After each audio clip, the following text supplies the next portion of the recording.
In the Anxiety Handbook, we read that the symptoms of anxiety can be divided into 4 slightly overlapping categories of symptoms.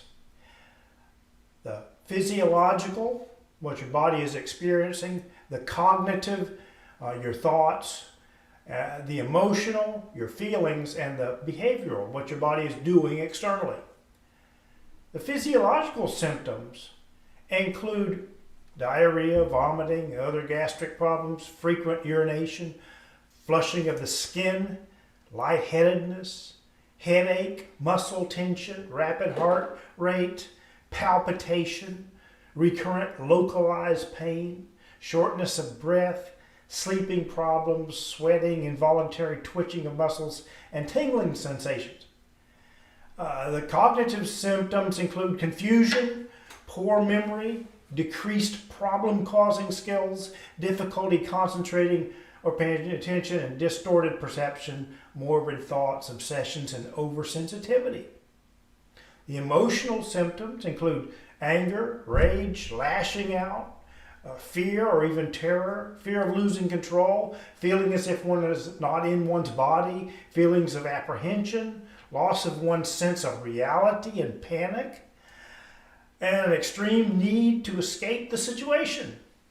The behavioral symptoms include erratic behavior, failing to complete tasks by avoiding challenge or avoiding the task altogether, fidgeting, hand-wringing, finger tapping, irritability, perfectionism, pressure to rapid speech, restlessness, pacing, nervous shaking or moving of the limbs, trembling, withdrawal from people, and lack of participation.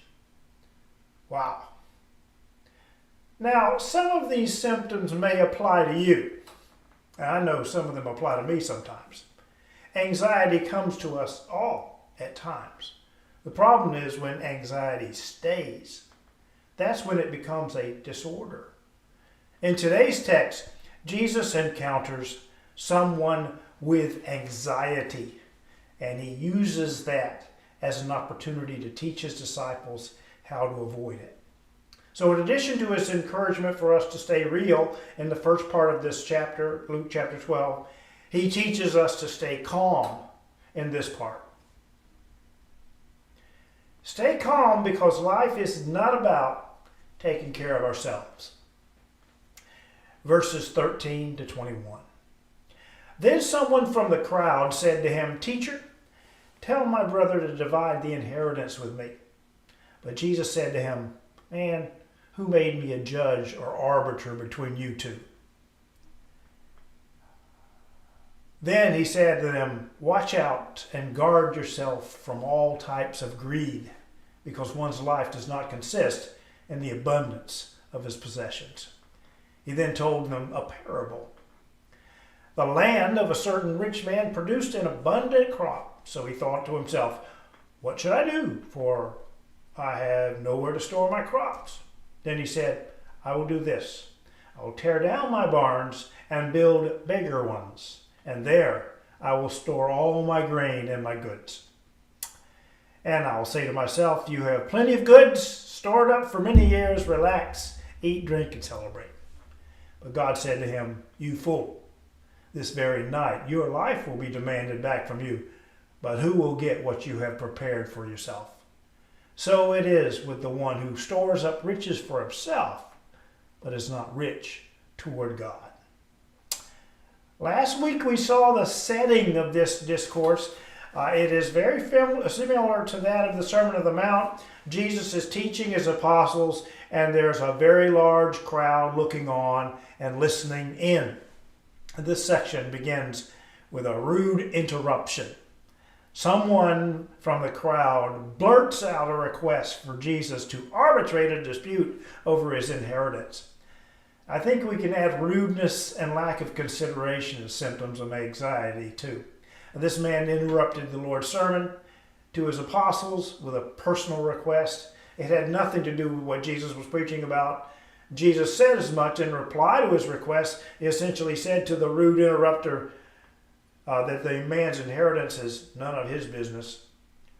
So Jesus turns back to the 12. But he uses that interruption as a segue to a new topic. He warns the apostles to watch out for greed, because life is not about taking care of yourself by getting as much as you can. By saying this, Jesus links two problems: greed and anxiety. Being greedy gives you something to worry about. Wanting more makes you anxious when you don't get what you want. That was this man's problem. Jesus proceeds to tell another parable. Remember that parables are designed to illustrate something that is usually taught elsewhere.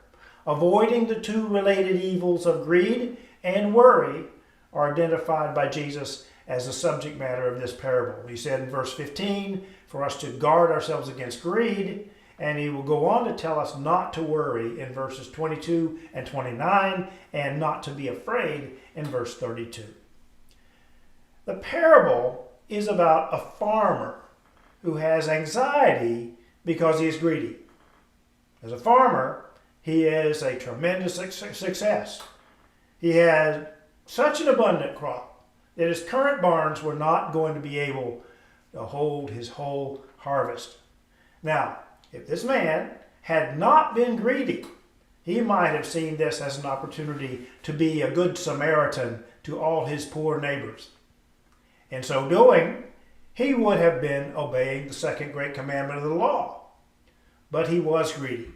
All he could think about was keeping all his harvest. So he decides to tear down his barns and build bigger ones, to take care of himself at the expense of the needy all around him.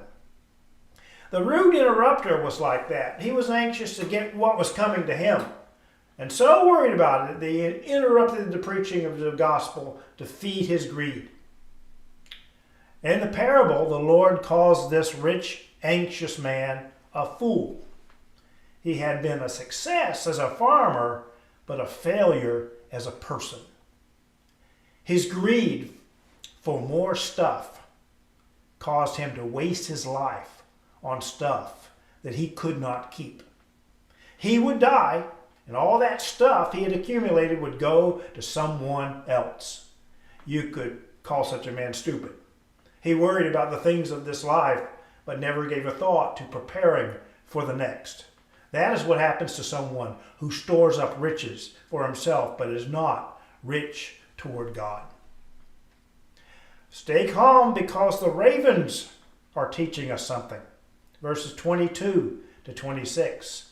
And Jesus said to his disciples, "Therefore I tell you, do not worry about your life, what you will eat, or about your body, what you will wear. For there's more to life than food, and more to the body than clothing. Consider the ravens. They do not sow or reap, but they have no storeroom or barn, yet God feeds them.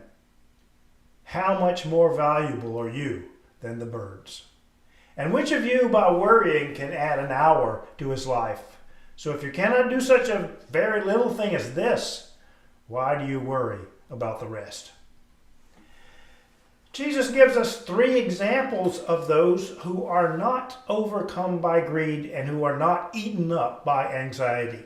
The first is in this section, the ravens. These are birds of prey, and they live in the same world that the rich fool lives in, but they don't sow or reap. And unlike the rich farmer, they don't have any barns. They find what they need because God feeds them. Jesus asks a question in this section that is very revealing. He asks, which of us by worrying can add an hour to our lives? And we know that worrying does the exact opposite. Anxiety takes away from our lives. It doesn't add to it. Imagine if the ravens got together and decided they needed to figure out how to plant berry bushes or build worm farms. If they spent their time worrying about doing what they could not do, they would not have time to hunt for what God had already or has already provided for them. The best thing for the ravens to do is to be ravens. Now, God knows what you and I need too. He wants to feed us, just like he feeds the ravens. But he's insulted if we keep trying to do his job for him. Stay calm because the flowers are teaching us something. Verses 27 to 31. Consider how the flowers grow. They do not work or spin. Yet I tell you, not even Solomon in all his glory was clothed like one of these. And if this is how God clothes the wild grass, which is here today and tomorrow is tossed into the fire to heat the oven, how much more will he clothe you, people of little faith? So do not be overly concerned about what you will eat or what you will drink, and do not worry about such things. For all the nations of the world pursue these things, and your Father knows that you need them. Instead, pursue his kingdom, and these things will be given to you as well. The flowers and the wild grass are two tremendous gifts from our Creator.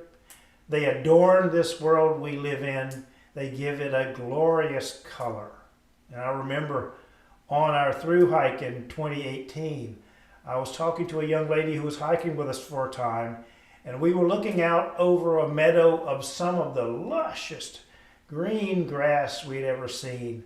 And I said to her, that's what God can do with only one crayon out of the box.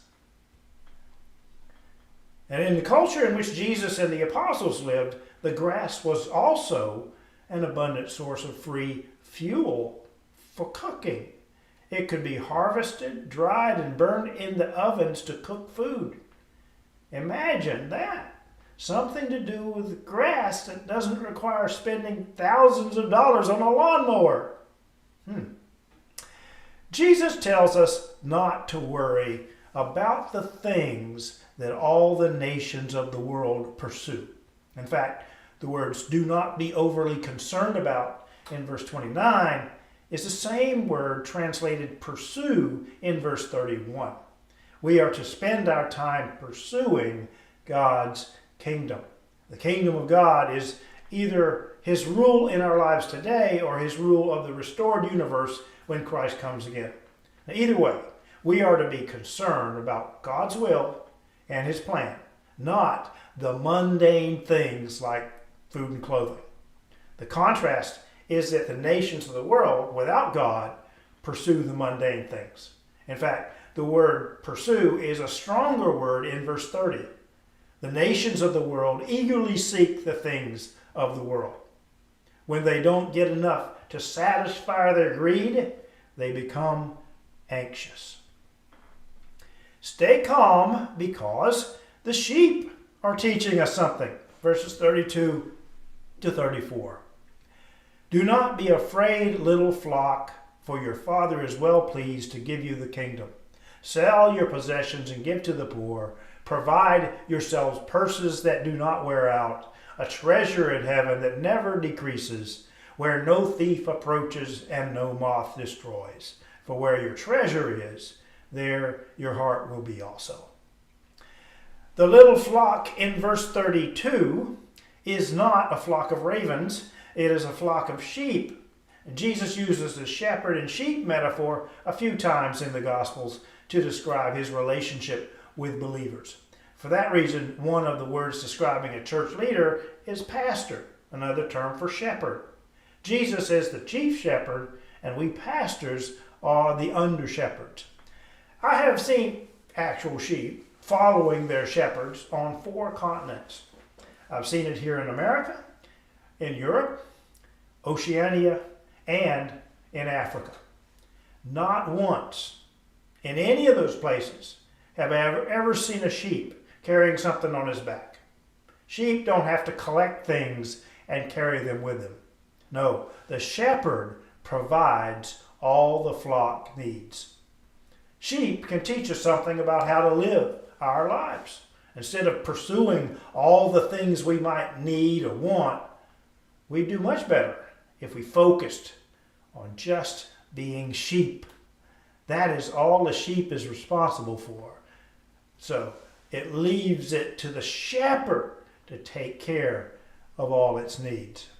Now the sheep and the ravens and the flowers and the grass are all teaching us to calm down and trust God to take care of us. We can get nervous and excited and fearful and anxious about the stuff of this world, or we can choose to let God take care of those needs. We can choose to focus our lives on being who God says we are. We are His creatures, and we glorify Him when we choose to depend on Him. Instead of building bigger barns for us, if He gives us more than we need, we'll just share it with those who do need it. Instead of putting ourselves into early graves by anxiety, we can live our lives to their fullest, grateful that we have a Father who is fully capable of taking care of His children. God bless you. Have a great day.